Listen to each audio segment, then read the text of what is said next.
students have never been asked, what would you say is the difference between studying and learning? And typically they'll say things like, studying is just memorizing information for a test or a quiz, whereas learning is when you understand that information, you can apply it, you can relate it to what you already know. But nobody's ever gone over this because we've always told them in school, did you study for that test? See, the goal is to help students understand what is the difference between what I've done up to this point and what I need to do going forward to get a different result.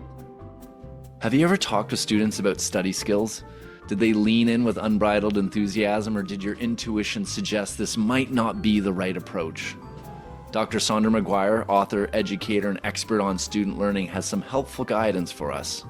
Together we tackle the metacognitive equity gap, the unseen divide between students who have been taught how to think about their learning and those who haven't, and why talking about metacognition, not just study tips, could be the shift we need to get students to trade memorization for real learning. Welcome to Higher Listenings. Well, your passion is quite evident. All the times that we've engaged, it's really clear. It's not surprising you have won awards for mentorship here. Metacognition is a particular area of specialty, really. You're an expert, acknowledged expert in the importance of that in particular. Was that driven by a particular encounter? Did that surface in your experience early in a way that you're like, this is something I've got to really direct my attention to? I actually heard that word the first time when I was at Cornell. I was the associate director of the Learning Center, and we had a fantastic learning strategist, Helene Selko. And one day around the copy machine, I heard her students, they were talking about metacognition. There was all this buzz. Didn't know what the term meant, did not think I needed to know what it meant. But then fast forward about 20 years later, when I am the new director of the Learning Center at LSU, and I am looking for a way to get students' attention, because I know if we talk about study skills, most students' eyes glaze over. They don't want to hear about study skills. And so then, but I came across metacognition again, remembering, oh yeah, I'd heard this term. And those students were really excited about it. And so I started thinking that if I used metacognition as the construct to teach students exactly how they could be in control of their thinking, of their learning strategies, then that would give me an inroad to students. And it's actually that it's turned out that way, that they typically don't know what it means. And so they're intrigued by the term, and we deconstruct it in presentations. They see exactly what it is, and it gives them a pathway to success that they had not seen before. And it's not just about study skills. It's sort of like you're piquing their curiosity too, because they haven't heard it. It sounds a bit academic. They are at an institution after all, so it's sort of what they're expecting, versus study skills sounds a little old hat. I've been there, done that, nothing new under the sun. Exactly. And the other thing that surprised me were students, whenever we say the research says this about learning, it's like they sit up and take notice. And so I think it's a combination of having something they've never heard before, it's research-based, and also it just makes sense. When they think about how they've learned other things, if you pretend you're teaching, then that deepens the learning. And I've had students say, oh yeah, I remember in fourth grade when I used to teach my dolls everything, I did really, really well. And so I can help them connect to, these are strategies they have used before, not necessarily in an academic setting, but they will work as well in the academic setting as they worked in those other settings. It's funny because I have a Cabbage Patch Kid that actually went on to get a PhD in English. So just thought I'd throw that out there. So speaking of students, and I know we're going to talk a lot about students today, but how would you characterize the current generation in terms of having the tools to learn effectively? Like, do you see differences or any areas of concern relative to previous generations you've taught? Oh, very much so. And sometimes when I say that, people say, every generation says that about the previous generation. But I do think that there is a difference now. And I think part of it was brought about with the accountability movement, where now there are these standardized tests that students have to take, that teachers feel pressured really to prepare the students for the test. And so I think the joy of learning and the goal of having students learn has been replaced by the goal of having them score well on these tests. So there's so much drill and kill. Nobody finds that fun, but there's a huge difference post-pandemic.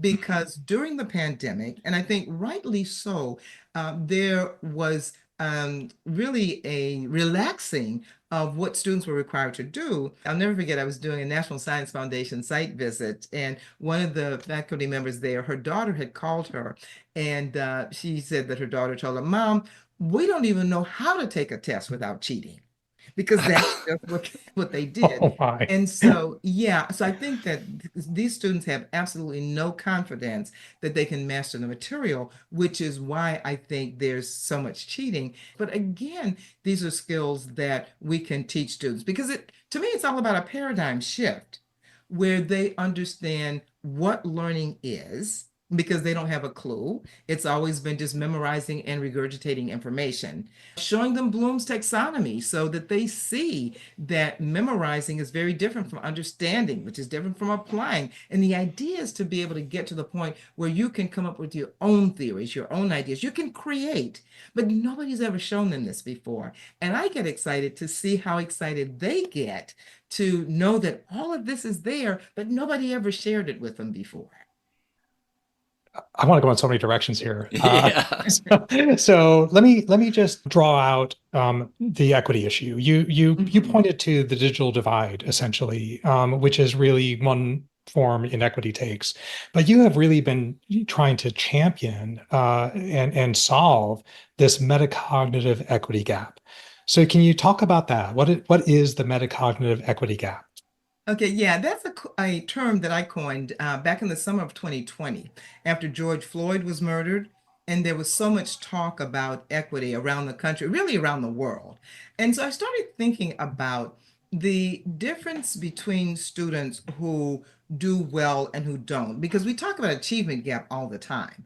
That gap has really more to do with the difference in thinking skills that students have acquired up to that point, that I said, well, I'm going to call this metacognitive equity, because that's the real difference in this achievement gap. The students who've gone to better resource schools, who've had access to IB courses, AP courses, they've had access to mentors who can ask them the deep probing questions that require them to do that kind of thinking.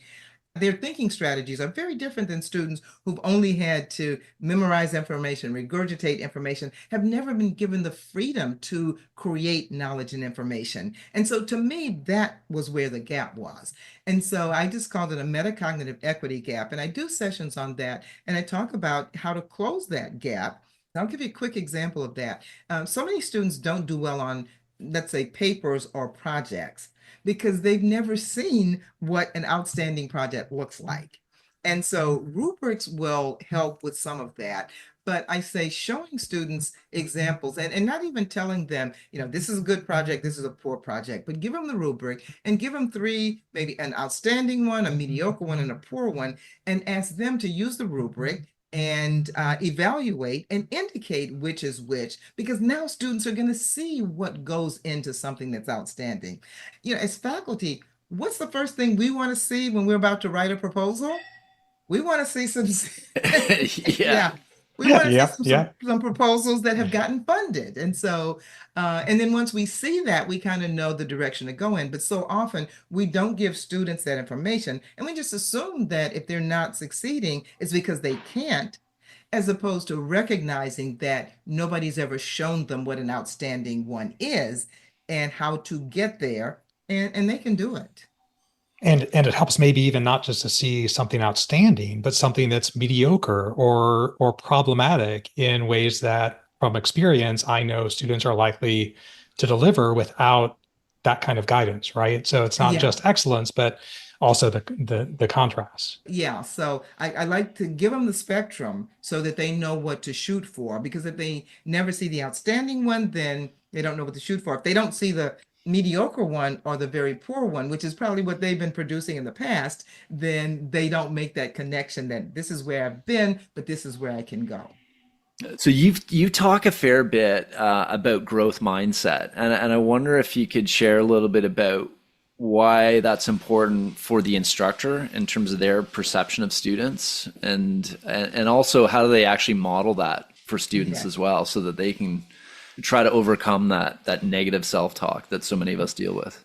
Yes. Well, let me first say that I am aware that in recent years, there's been a lot of pushback about Carol Dweck's work, and she's addressed some of it. So I don't want people to think that, oh, she doesn't even know that Carol Dweck has been debunked. The basic tenet of what Dweck has found is that most people think that either you have a certain amount of intelligence that you're born with, it's not going to change very much. And she calls that a fixed mindset. And the other view is that you can grow your intelligence with your actions. You can make yourself smarter. And she calls that a growth mindset. And there's actually a research study that looked at the performance of students in the classroom of a professor with a growth mindset versus fixed mindset. And what they found was that all students did better in the classroom of a professor with a growth mindset. And that achievement gap between the Native American, Latino, and African American students, that gap between them and white and Asian students, it was essentially cut in half if they were in the classroom of a Wow. professor with a growth mindset. And I think that they didn't talk about why that is, but I think it's because if you have a growth mindset and you know that everybody can improve, that's the message that you communicate to students. And then students will try. I heard some research lately that said, students really want to meet the expectations of that we as faculty have of them. And typically, if you have a fixed mindset, there are a group of students that you don't have high expectations for. And so I think it's so important that faculty recognize the importance of a growth mindset because that's the way we're going to communicate that to students and inspire students to take the steps they need to take in order to reach the potential that they're able to reach. Yeah. I think particularly in this moment where students have or are thought to have so much apparent power, the faculty don't understand how much power they have and how much influence they have in these very subtle ways, like a casual, remark that a student receives as, you're not going to make it is hits deep, right? Because they are so vulnerable to the judgment of faculty in this moment where they're trying to, to learn and grow and develop and pass to get to whatever's next for them. And so I think the work that is done to help faculty appreciate this and alter their practice is so vital. I'm so glad you said that, Brad, because the other thing that I'm seeing now is that faculty seem to be held hostage by student evaluations. I've Mhm. seen so many faculty who say, well, I can't require that they really learn the stuff because if I do that, then I'm going to get negative evaluations. To me, that's really sad because I think we can hold these kids to high expectations, but we do have the discussion with them about why we have those high expectations because they won't understand why we're requiring things and they will get angry and upset and mad if they think we're just doing this to them because we can, because we're in a position of power, as opposed to we're doing this because we know what's going to make them the best professionals that they can be.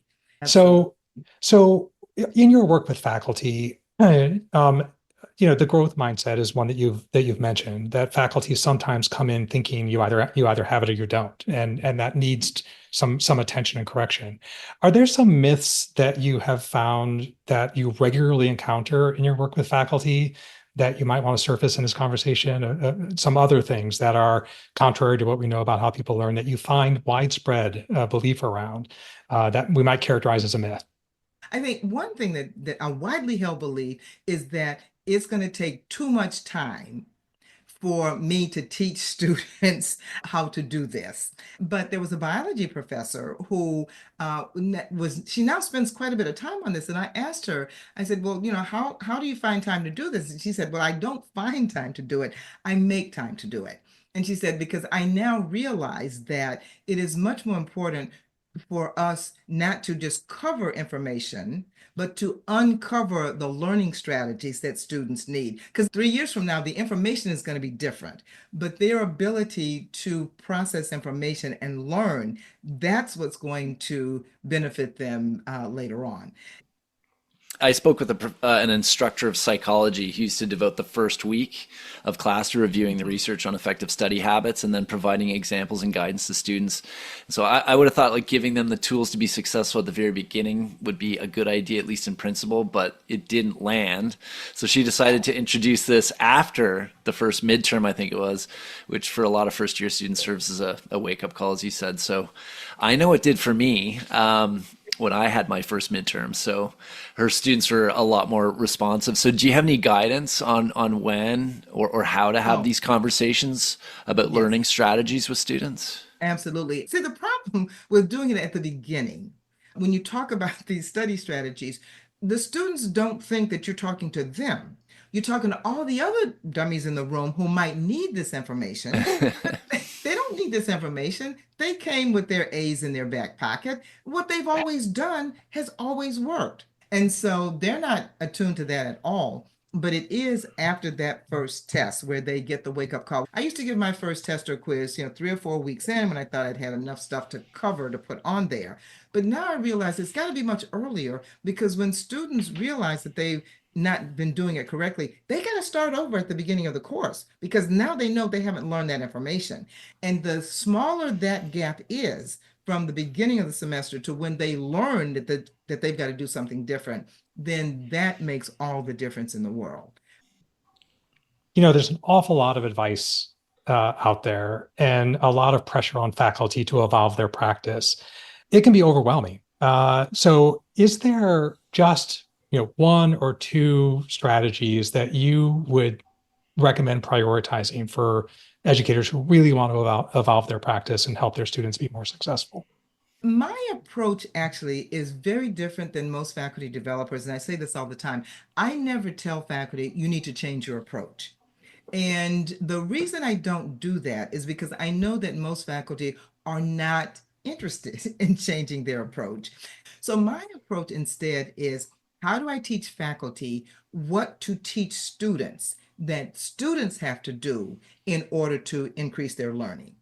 And that goes over much better with faculty because I'm not blaming faculty. I'm not saying, it's your fault. And so if we can give students the strategies to improve their own learning, it doesn't matter whose class they're in or what the professor is doing because now it's in the student's control. But now, having said that, I'm going to answer the question about how what could faculty do to increase student learning? If we give tests earlier and more often so that students are really forced to keep up. And it could even be pop quizzes, unannounced quizzes, where students know that any day that you come in, you might have a quiz. Now, another learning strategy that I have found, and so many students have said, this made the difference for me. I talk about teaching students how to pretend that they're teaching the information. Because if you can teach the information, then you know that you've mastered it. I had this was an engineering professor at the University of North Dakota. And when she learned about this strategy, she said that she started having some of her students co-teach some of the lectures with her. And she found that they put a lot of passion into this work. They brought in a lot more real world examples. And she just saw how they were much more interested in mastering the information when they knew that they were going to co-teach with her. So that's one. And these are strategies that were recommended by Tom Angelo and Pat Cross assessment. But doing this 1 minute paper, what was the muddiest point? What did you not get? What would you want to see covered more? So there are things that we can do. Even the stopping every 15, 20 minutes to do a think, pair, share with students. Throw out a question that they have to discuss so that they become actively involved. Even ask the students, what would make it easier for you to learn information in this class? It was Linda Nilsson who said that what she found was that mid-semester evaluation assessment, where she asked students, what do you like most about what we're doing? What would you like to see changed? And students were so very honest, and they were very surprised that she took their feedback and made changes based on what that feedback was.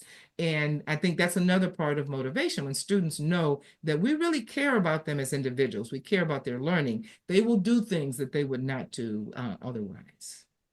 What about, speaking of Linda Nilsson, questions that you pose to students to get them to think about and reflect on their own learning strategies? Are there any things that you like to ask students? Maybe they've gotten the exam mark back and they're, flummoxed or whatever. Are the things that you like to ask them to get them to think about and reflect on their approach and things that they might actually change for the next round? Absolutely. Yes. The reflection questions that I love to ask, and most students have never been asked these questions, but one is, what would you say is the difference between studying and learning? And the thing that surprised me about reflection questions, because initially I was so opposed to reflection questions when I first heard about them. I said, I don't have time to throw out these questions, get mamsy-pamsy answers back. I can tell these students what to do much more efficiently. But I went to a conference once and the presenter did this and I saw how everybody was engaged. And so, what's the difference between studying and learning? And typically they'll say things like, studying is just memorizing information for a test or a quiz, whereas learning is when you understand that information, you can apply it, you can relate it to what you already know. One young lady said, well, studying is short term, learning is long term. Studying is what I do to make an A on the test. But learning is what I do if I need to retain that information.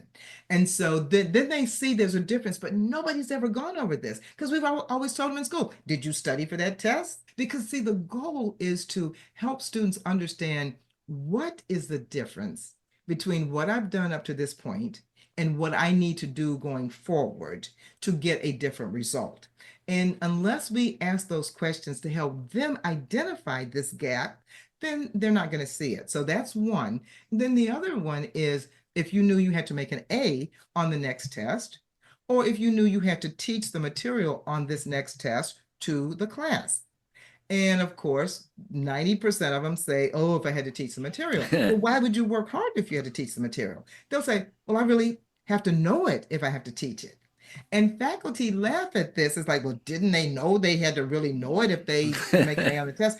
And the answer is no. And so then I asked them, up to this point in time, would you say you've been more in scenario A mode? You've been preparing to make an A on the next test, or have you been in scenario B mode? You've been preparing to teach the information. And of course, they've all been in scenario A mode. And then I say, I love it, love it, love it. I love it when you're doing everything wrong.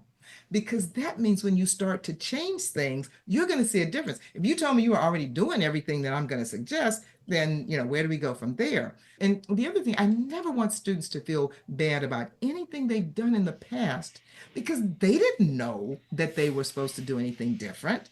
And I sometimes say that the sessions that I do with students, I'd say maybe it's 50% information, 50% inspiration, motivation. Because they have to see that I believe that they can excel. They've got to buy into that passion because that's what's going to fuel the actions that they're going to take after we've talked about the strategies. It's sort of like tripping over the truth. I mean, people could tell me stuff all day long, but until I realize it for myself, that's when things really start to click. Exactly. And that's why I tell faculty all the time, we have to connect students with their personal experience. And we can do that with reflection questions.